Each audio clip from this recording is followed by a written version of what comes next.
नमस्कार दोस्तों, welcome to PK classes. दोस्तों, आज मैं आपको thermodynamics multiple choice question and answer के बारे में बताने वाला हूं, जो आपके लिए ITI, GATE, JE, SE and सब engineering exam and others competitive exam के लिए इम्पॉर्टेंट हैं। तो दोस्तों, यदि आपने अभी तक मेरा चैनल सब्सक्राइब नहीं किया है तो चैनल को सब्सक्राइब करें और वीडियो को लाइक एंड शेयर करें।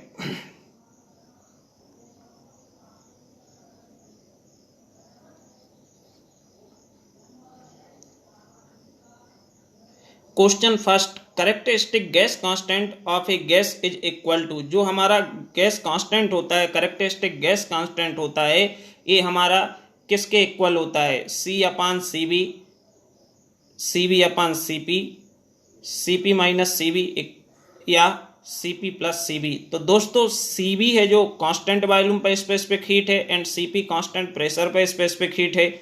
तो इसका जो राइट ऑप्शन होगा वो होगा ऑप्शन सी, क्योंकि Cp माइनस Cv इक्वल होता है R और R is a characteristic gas constant. तो option C is right answer. Second question, the ratio of two specific heat of air is equal to. यदि हमारी air के लिए specific heat ratio है, उसकी वैल्यू कितनी होती है? स्पेसिफिक हीट रेशो को हम गामा से डिनोट करते हैं, जिसकी वैल्यू 1.4 एयर्स के लिए होती है और डिफरेंट गैसेस के लिए अलग होती है। तो यहाँ पे 1.41 ऑप्शन दिया हुआ है, तो ये हमारा क्या होगा? राइट ऑप्शन होगा टू स्पेसिफिक हीट का। Which law state, question third, which law state that the internal energy of a system function of temperature. कौन सा लॉ है, कौन सा नियम है जिसमें ये पता चलता है कि जो इंटरनल एनर्जी है गैस की, वो फंक्शन है किसका? टेम्परेचर का। तो दोस्तों, इसमें आपका जो राइट ऑप्शन होगा वो है बॉयल्स लॉ, क्योंकि चार्ल्स लॉ, जूल्स लॉ नहीं है। तो इसका जो राइट ऑप्शन है वो है option B, Boyle's law. Okay, next question,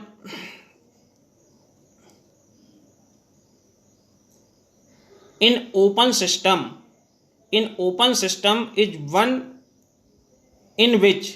open system में क्या होता है? इसमें से ये चार कंडीशन दी हैं, इसमें से क्या ओपन सिस्टम में होता है? Mass does not cross boundary of the system through every may do so, neither mass nor energy cross the boundary of the system, या both energy and mass cross the boundary of system, या mass cross the boundary but not energy. तो दोस्तों, जब हम open system की बात करते हैं, सिस्टम हमारा ओपन है, खुला हुआ है, तो ओपन सिस्टम की कंडीशन होती है mass and energy both are transfer between system and surrounding. तो इसका जो राइट ऑप्शन होगा, राइट ऑप्शन इसका क्या हो जाएगा? ऑप्शन सी है, जो ओपन सिस्टम के लिए करेक्ट है।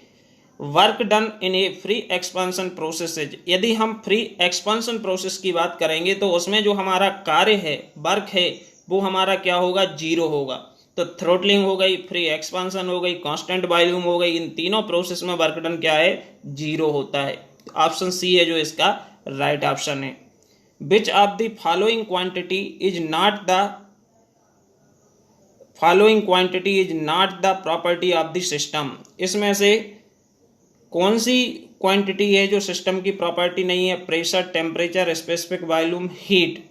तो दोस्तों, हीट जो है ये क्या है? Quantity is not the property of system. System की प्रॉपर्टी हीट नहीं है, प्रेशर, टेम्परेचर, स्पेसिफिक वॉल्यूम है। जो ऑप्शन डी है वो इसका राइट ऑप्शन है, क्योंकि हीट सिस्टम की क्या है? प्रॉपर्टी नहीं है। ओके, नेक्स्ट क्वेश्चन की बात करेंगे।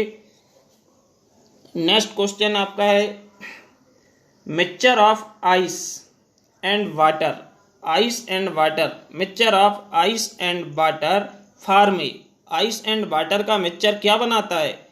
किसको बनाता है? Close system, open system, isolated system या हेट्रोजीनियस सिस्टम। तो दोस्तों, आइस, बर्फ और पानी का जो मिक्सचर होता है वो हमारा किसको बनाता है? हेट्रोजीनियस सिस्टम के लिए बनाता है। तो इसका राइट ऑप्शन है option D, heterogeneous system.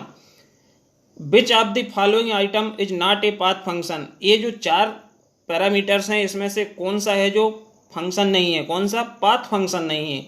Heat, thermal conductivity, work, kinetic energy. तो दोस्तों, heat, kinetic energy and work, these are path function. ये हमारे पाथ पर निर्भर करते हैं, ना कि पॉइंट पे। लेकिन थर्मल कंडक्टिविटी है वो पाथ फंक्शन नहीं है। तो option B is right answer. Heat and work are, heat और वर्क क्या है? पॉइंट फंक्शन है, सिस्टम प्रॉपर्टी है, पाथ फंक्शन है या इंटेंसिव प्रॉपर्टी है। तो दोस्तों heat and work both are path function, क्योंकि ये दोनों पाथ पर निर्भर करते हैं। यदि हम किसी प्रोसेस की बात करेंगे 1 से लेकर 2 तक, तो ऐसा नहीं है कि 1 पर वर्क अलग होगा और 2 पर वर्क अलग होगा, नहीं, वर्क और हीट ये हमारे किस पर निर्भर करते हैं, पाथ पे, 1 से 2 के बीच में। तो अपन लिखते हैं Q1-2 equal to this, means process 1-2 में हीट सप्लाई कितनी हुई। ऑप्शन सी है जो इसका ए राइट आंसर है। नेक्स्ट क्वेश्चन है दोस्तों, the term NTP stand for, NTP normal temperature pressure condition, ये टर्म है जो बहुत इंपॉर्टेंट है, जो एग्जाम में कॉम्पिटिटिव आती है। Term NTP stand for normal temperature pressure condition. तो इसका राइट ऑप्शन है option C, normal pressure temperature, normal temperature and pressure, ये हमारा क्या है, इसका राइट ऑप्शन है ऑप्शन सी। नेक्स्ट क्वेश्चन है जीरोथ लॉ। तो जो जीरोथ लॉ है, zeroth law of thermodynamics deals with conservation of mass and energy, नहीं।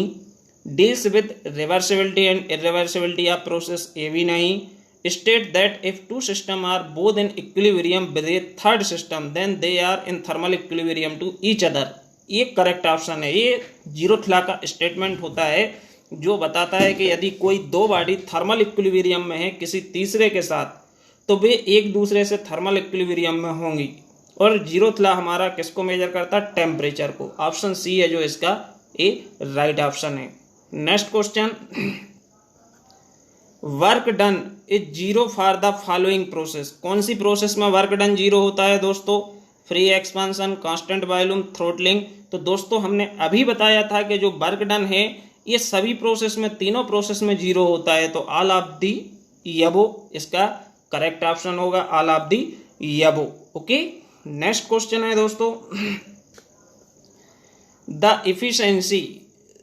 Efficiency of diesel cycle depend upon, जो डीजल साइकिल होती है, डीजल साइकिल की जो इफिशिएंसी है, दक्षता है, वो किस पर निर्भर करती है, temperature limit, pressure ratio, compression ratio, cut off ratio and compression ratio. तो दोस्तों डीजल साइकिल में कट ऑफ रेशो भी होता है और कंप्रेशन तो होता ही है। तो ये इसका राइट ऑप्शन होगा, cut off ratio and compression ratio. Option D is correct. Next question, the efficiency of the Carnot cycle is where T1 and T2 equal highest and lowest temperature during the cycle. जो T1 है वो highest temperature है और जो T2 है वो हमारा lowest temperature है, क्योंकि Carnot cycle in 2 temperature limit के बीच में ही वर्क करती है। तो इफिशिएंसी क्या होगी कार्नोट साइकिल की, कार्नोट साइकिल की इफिशिएंसी होती है 1 - T2 अपॉन T1। तो इसका राइट ऑप्शन जो है ऑप्शन सी है, इसका जो करेक्ट ऑप्शन होगा, क्योंकि लोवेस्ट अपॉन, यदि लोवेस्ट T2 हमारा 0 हो जाता है, घट के 0 हो जाता है, तो हमारा जो इफिशिएंसी है इसकी 100% हो जाती है। तो इसलिए इसका right option 1 - T2 upon T1 होगा। नेक्स्ट क्वेश्चन है दोस्तों, the measurement of thermodynamic property known as temperature is based on, जो हमारा थर्मोडायनेमिक प्रॉपर्टी होती है उसमें गुण होता है जिसको तापमान को हम मापते हैं, वो किस लॉ पर निर्भर करता है, first law, second law, zeroth law या इनमें से कोई नहीं। तो दोस्तों अभी बताया है कि जीरोथ लॉ ऑफ थर्मोडायनेमिक है जो ये हमारा किस पे काम करता है, टेम्परेचर को मापता है, क्योंकि जो हमारे थर्मामीटर होते हैं वो हमारे जीरोथ लॉ ऑफ थर्मोडायनेमिक्स पे ही वर्क करते हैं। तो ऑप्शन इसका जो सी है वो हमारा क्या होगा, करेक्ट ऑप्शन होगा।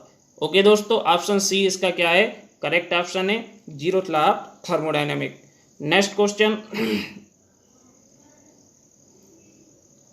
The compression ratio is the ratio of, जो हमारा कंप्रेशन रेशो होता है ये किस किस का अनुपात होता है, the compression ratio is the ratio of total volume to swept volume, swept volume to clearance, swept volume to total volume या total volume to clearance volume.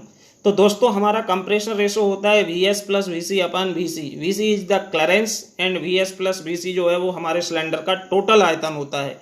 तो इसका ऑप्शन डी है वो हमारा राइट ऑप्शन है, total volume to clearance volume. Otto cycle is also known as, Otto cycle को और हम किस नाम से जानते हैं, constant pressure, constant volume, constant temperature या कांस्टेंट टेम्परेचर एंड प्रेशर। तो दोस्तों जो ऑटो साइकिल है, ऑटो साइकिल को हम कांस्टेंट वॉल्यूम साइकिल के नाम से जानते हैं, क्योंकि ऑटो साइकिल में कांस्टेंट वॉल्यूम पे हीट सप्लाई होती है और कांस्टेंट वॉल्यूम पे ही हीट रिजेक्ट होती है। लास्ट क्वेश्चन दोस्तों, in an isothermal process the internal energy, isothermal जो प्रोसेस होती है उसमें इंटरनल एनर्जी है जो आइसोथर्मल प्रोसेस में गैस के मॉलिक्यूल्स की क्या होगी, घटेगी, बढ़ेगी, कांस्टेंट रहेगी या पहले घटेगी फिर बढ़ेगी, क्या होगी? तो दोस्तों प्रोसेस जहाँ आइसोथर्मल है तो आइसोथर्मल में क्या होता है, टेम्परेचर कांस्टेंट होता है। आइसोथर्मल में टेम्परेचर कांस्टेंट होता है, तो टेम्परेचर कांस्टेंट है तो इसकी इंटरनल एनर्जी क्या होगी, चेंज नहीं होगी। आंतरिक ऊर्जा है जो वो हमारी क्या रहेगी, नियत रहेगी। तो इसका option C is constant. Okay दोस्तों, ये 18 क्वेश्चन है जो थर्मल इंजीनियरिंग से संबंधित हैं, जो आपके लिए बहुत ही महत्वपूर्ण है। And again thank you and subscribe channel for more latest video.